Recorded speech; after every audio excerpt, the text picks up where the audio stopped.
Ikaze ku Nkuru Yabo TV. Uwo muhungu ubona aho ngaho yitwa Shaka, uwo muhungu witwa Shaka, uwo mukobwa ubona aho ngaho yambaye ikariso ndetse n'agasutiye, umukobwa yitwa Nyiramwiza. Uyu mukobwa yitwa Nyiramwiza rero yari umukozi wo mu rugo w'ahantu, ariko na Rwigara yari umukozi wo mu rugo.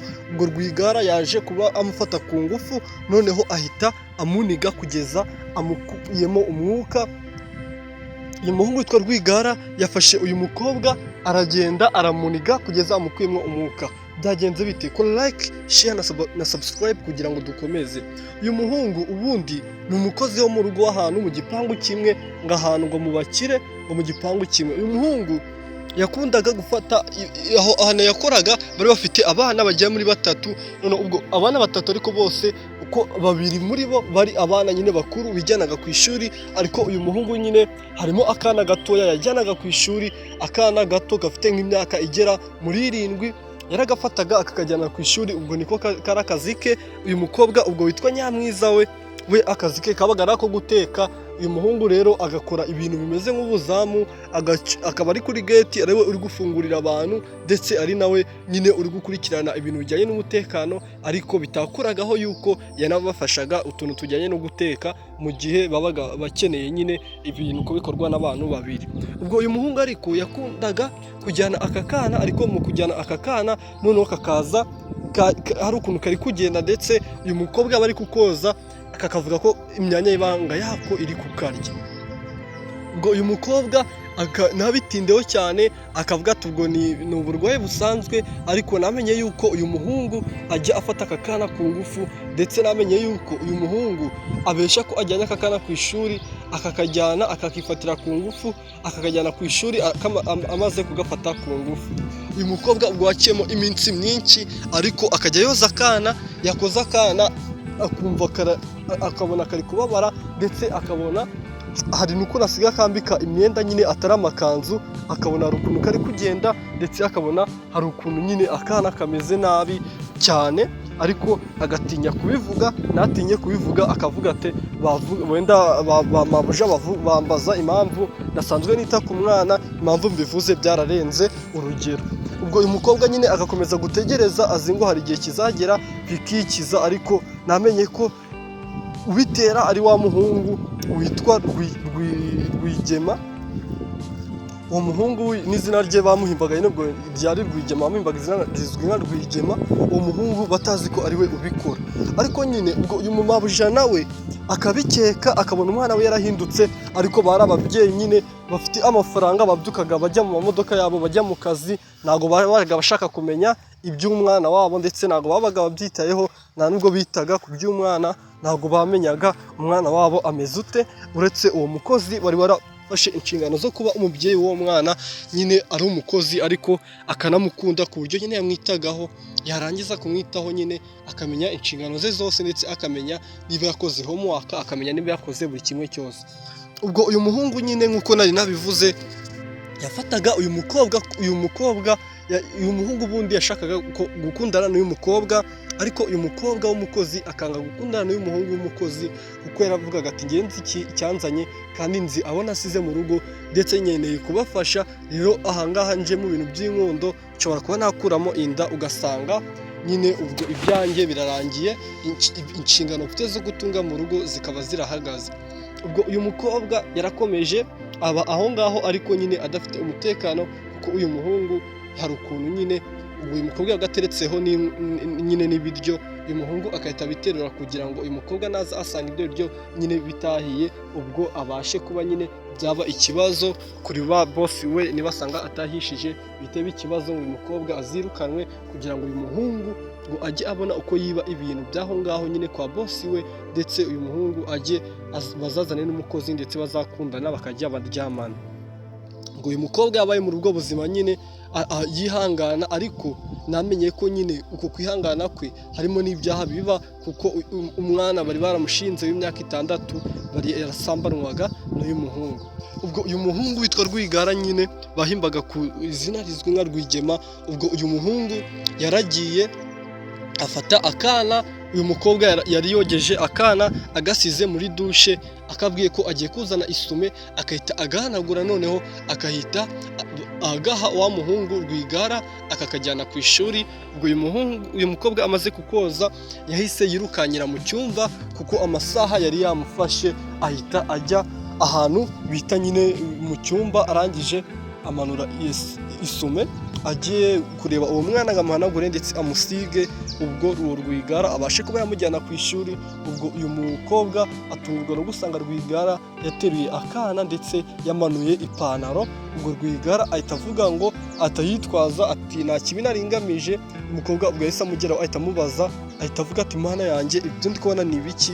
Ngo ibyo nyetse, ngo ni ibyo nyetse naba ari byo, kuko isi yabigeze habi kandi nahita mutabariza bakahita bagufunga. Ubwo uyu muhungu aravuga ati nari ngiye gusoba nyine, nuko nari ngiye gusoba akana kakarira, ngahita ngaterura aka kana ngafata nkaho ari akanjye. Ibyo uketse uramenye, ibyo uketse si byo wa mukobwa we, kandi uzangurira ishyano nyine. Ubwo uyu muhungu yase amera nyine nkaho ibyo bavuze nyine atabizi, ndetse ahita abisimbukira hejuru, ahita abihakana yihanukiriye yivuye inyuma, atatangira kubihakana atonganya n'uwo mukobwa cyane. Ubwo uyu mukobwa yarabibonye nyine abona ko atari shyashya, ariko kuko atari yabonye icyo gikorwa kiba, yanze nyine kuhita ajya kuvuga amagambo menshi, yanga no kuhita nyine atabaza. Ubwo aravuga ati ubwo umwana nta kibazo afite, naribi kandebe ndabicunga, ndabacunga ndebe ko wenda ibyo nyetse byaba ari byo. Ubwo uyu mukobwa ariko aho uyu muhungu yari agendeye, ubwo uyu mukobwa yagiye aho yari ari gutekera nyine, yagiye aho yari gutekera, atangira kwibaza, atangira kuvuga ati koko ibyo nabonye bishobora kuba ari byo. Atangira kubihuza n'uburwayi yari asanzwe abona kuri uyu mwana w'umukobwa mutoya, ahita abona ishusho ya nyayo y'ibintu byamubagaho, ahita atangira kubikeka ndetse ahita bikomfirima, ahita atangira kubona ko ibyo ari gukeka byaba ari byo. Ku munsi ukurikiyeho rero, ubwo aka kana kavuze ko gashaka kujya kugura ngo biswi hanze y'igipangu. Ubwo bakabwira ko kagomba kubwira Rwigara akagaherekeza, ndetse akaba ari nawe ukishyurira amafaranga. Ubwo nyine twumva ni ababosi, akana katatse biswi kavuga ko gashaka biswi, kandi nyine ubwo bari barushye, bari ku mamashini nyine. Ubwo ababyeyi bako bahita bavuga ati bwira Rwigara ari hanze aguherekeze.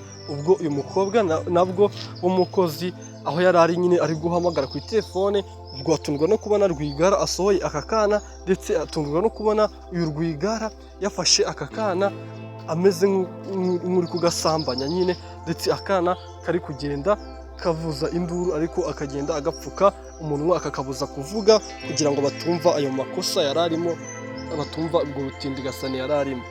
Ubwo uyu Rwigara nyine, uyu mukobwa akibyumva yahise afata telefone ye, ndetse ahita afata amashusho. Amaze gufata amashusho, ubwo Rwigara nyine, uyu mukobwa yahise afata telefone akitangira gukamera.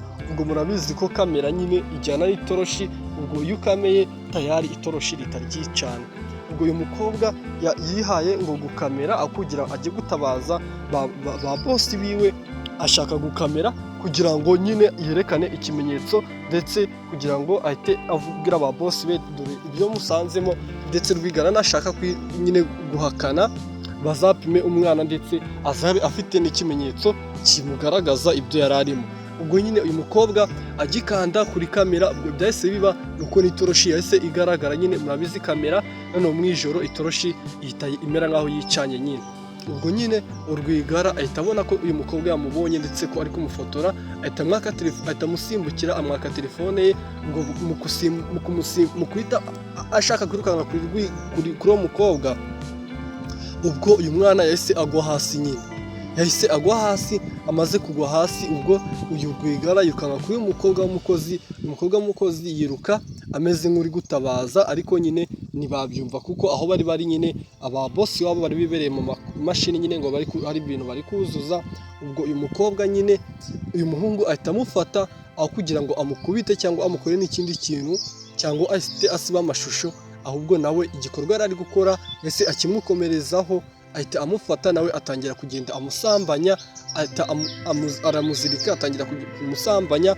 Ubwo aka kana karakururuka gahoro gahoro, kamaze kukururuka karagenda nyine karagenda gashaka gufungura urugi rujya muri salo ngo karebe ababyeyi, kababwire ibintu biri kuba uko bimeze, ariko ntabwo kageze ku iserire kuko karakubitaga bakagira ngo kari gukina, bakavuga ati ko wabonye biswi tuza, ngo wabonye biswi ngo tuza nyine ngo genda urebe ngo ba Rwigara ngo mwe mukina, ubwo wabonye biswi kandi akana kashaka kuvuga yuko nyine ubwo umukozi w'umukobwa ari gufatwa ku ngufu. Umukozi w'umukobwa yafashwe ku ngufu, kirangije kumufata ku ngufu, icyo gisore cyitwa Rwigara kiramufata kiraramuniga, ngo kimaze kumuniga ngo kiragenda kita gishaka gusimbuka, kimaze gusimbuka ariko kibagiwe yuko hari video yafashwe na telefone, kirasimbuka kibagiwe gufata niyo telefone wenda ngo kibe cyayijyana kugira gisibanganye ibimenyetso. Ubwo kimaze kugenda nyine ababyeyi uwo mwana nyine bakomeje kumva ari gukubita ku rugi cyane, ubwo baje gufungura basanga umwana wabo yahahamutse ndetse afite ubwoba bwinshi. Basanze afite ubwoba bwinshi bahita bamubaza icyabimuteye, ahita avuga ko ubwo anti yamwitaga anti nyine, tuvuga ko uwo mukozi nyine anti ngo yagize nyine ngo ari hanze ndetse ngo Rwigara yamukubise cyane. Ubwo umwana w'imyaka 6 ntabwo yarazi icyo yasobanura nyine ku bijyanye no gufatwa ku ngufu. Ubwo arangije bahita basohoka baje gutabara, basanga umukobwa aryamye hasi ameze nk'uwashizemo umwuka, ariko mu by'ukuri ntabwo yarashyizemo umwuka, ariko yarageze ahabi. Ubwo bahita bamuriza imodoka, bari bafite imodoka zigera muri 2, bamaze kumuriza imodoka bahita bagenda, bamaze kugenda bamujyana ku bitaro. Ubwo akimugeza ku bitaro bamukorera ubuvuzi bw'ibanze, uyu mukobwa abasha kuba yakira, bahita batanga ikirego, Rwigara arafatwa ndetse Rwigara arakatirwa urumukwiye. Niba tugeze kuri uyu munota ukiri kuyicano, ukiri kumva izi nkuru, nagushimira, uri umuntu w'agaciro. Ahangaha kora subscribe kugira ngo ujye ubasha kumva inkuru zitandukanye utabasha kumva ahandi, zibera ahantu hatandukanye. Ejo nari ndabagezaho inkuru y'umwana wavutse afite amagambo amanditse mu kiganza, ariko uyu munsi ntabwo nabashe kuyikora, nzayikora ejo. Ubwo kora subscribe kugira ngo uyu mwana wavukanye aya magambo mu kiganza ubashe kumenya aya magambo yavukanye yari yanditse wiki, ndetse yanditse mu ruhe rurimi. Uyu mwana ni uwo mu kihe gihugu? Kora subscribe kugira ngo iyi nkuru izakugereho mu ba mbere.